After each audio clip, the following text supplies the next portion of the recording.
प्यारे साथियों, आप सभी लोगों का डीएस एकेडमी में स्वागत है। आज से हम रेलवे ग्रुप डी की कक्षा को प्रारंभ कर रहे हैं और जिन अभ्यर्थियों को इस वीडियो से संबंधित पीडीएफ चाहिए वो मेरे कॉन्टैक्ट नंबर 9807 पर संपर्क कर सकता है। देखिए अभ्यर्थियों, आज हम जीएस का पहला क्लास जीव विज्ञान से प्रारंभ करेंगे और जीव विज्ञान में पहला हमारा टॉपिक होगा कोशिका और कोशिका का विभाजन। अब देखिए, जीव विज्ञान के जनक हमारे अरस्तु हैं। जीव विज्ञान को दो भागों में बांटा गया है। पहला हमारा जंतु विज्ञान, दूसरा हमारा वनस्पति विज्ञान होता है। जंतु विज्ञान के जनक अरस्तु हैं और वनस्पति विज्ञान के जनक थियोफ्रेस्टस हैं। अब देखिए, कोशिका जिसको सेल कहते हैं, कोशिका मानव शरीर की सबसे छोटी इकाई है। देखिए यहाँ पे अंग नहीं होगा, बोला जाएगा कोशिका मानव शरीर की सबसे छोटी इकाई है। यह अपना काम स्वयं करता है, जैसे ऊर्जा का बनाना और प्रोटीन का बनाना, ये सभी काम अपना स्वयं करता है कोशिका। कोशिका की खोज रॉबर्ट हुक ने किया था, जो मृत कोशिका की खोज की थी। जीवित कोशिका की खोज लीवेनहॉक ने किया था। जीवित कोशिका की खोज लीवेनहॉक ने किया था। अब देखिए, कोशिका सिद्धांत। कोशिका सिद्धांत दो वैज्ञानिक दिए थे, स्लाइडेन और श्वान ने दिया था। इस सिद्धांत के अनुसार, या बोला जाएगा कि इनके अनुसार, जो हमारा शरीर है वह छोटी छोटी कोशिकाओं से मिलकर बना है। हमारा शरीर छोटी छोटी कोशिकाओं से मिलकर बना है। अब देखिए, जीव में सबसे बड़ी कोशिका होती है, वो हमारा होता है शुतुरमुर्ग का अंडा।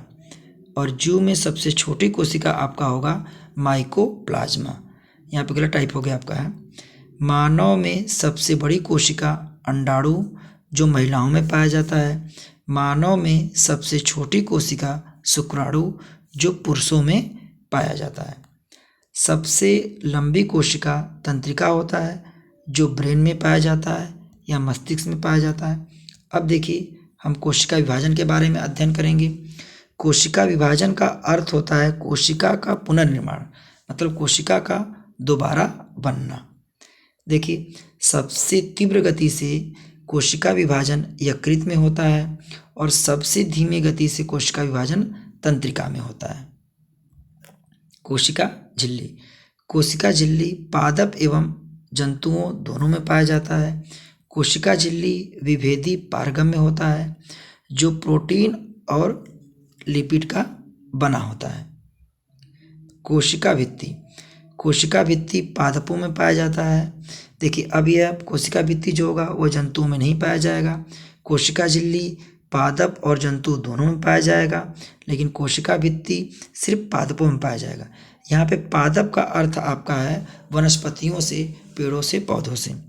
अब देखिए, कोशिका भित्ति के लिए बोला जाएगा इसमें कि यह पादपों के छाल में सेलुलोज पाया जाता है, जो यह सेलुलोज का बना होता है। कोशिका भित्ति आपका जो होगा वह आपके बाहरी परत पर सेलुलोज का बना होता है, जो पादपों के छाल में पाया जाता है। यह पौधों को मजबूती प्रदान करता है। यह पौधों को मजबूती प्रदान करता है। इसके बाद देखिए, कोशिका द्रव। कोशिका द्रव। कोशिका द्रव कोशिका के अंदर पाया जाने वाला तरल द्रव्य को कोशिका द्रव कहते हैं। इसकी खोज जेई पुरकुंजी ने किया था।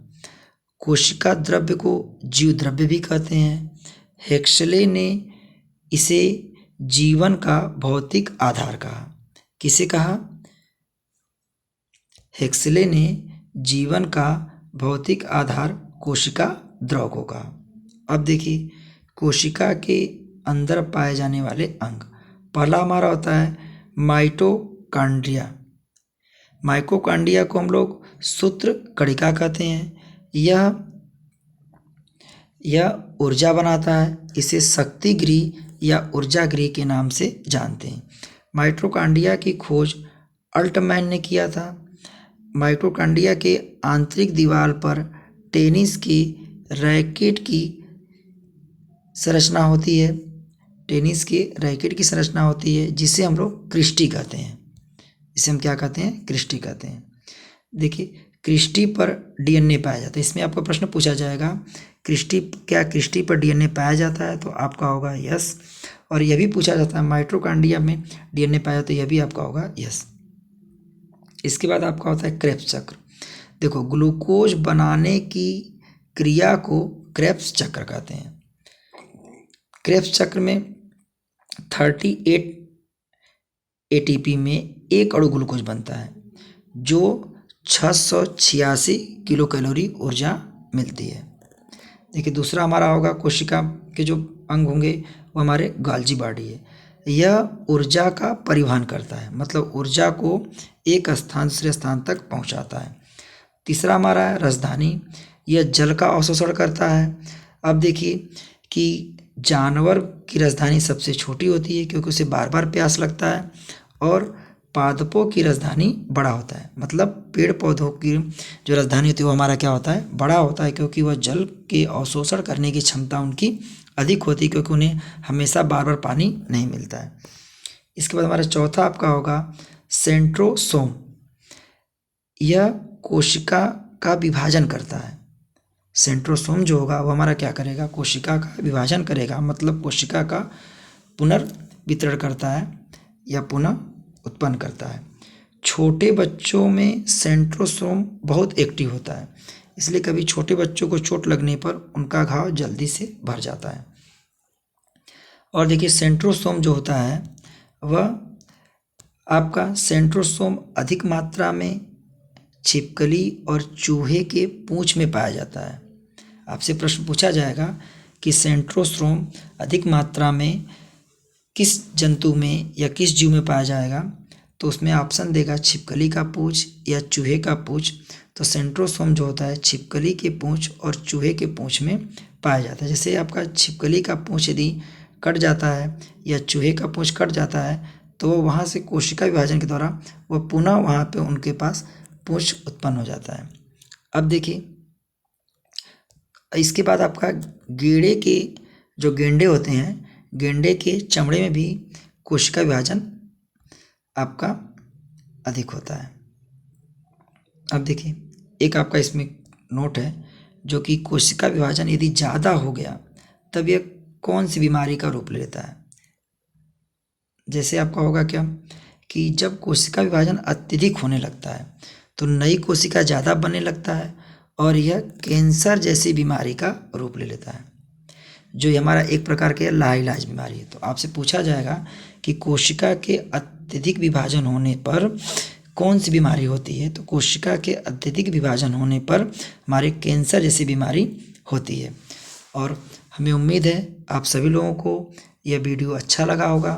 यदि अच्छा लगा है तो आप सभी लोग मेरे चैनल को सब्सक्राइब करिए और इसे ज़्यादा से ज़्यादा शेयर करिए। और आरआरबी ग्रुप डी का क्लास अब पर डे हम लेते रहेंगे और करंट अफेयर का भी आपको क्लास मिलता रहेगा। और जिन अभ्यर्थियों को इस वीडियो से संबंधित पीडीएफ चाहिए, मैंने पहले ही आपका अपना नंबर दे चुका है कि जिन अभ्यर्थियों को पीडीएफ चाहिए वो मेरे कॉन्टैक्ट नंबर पे संपर्क कर सकता है। धन्यवाद।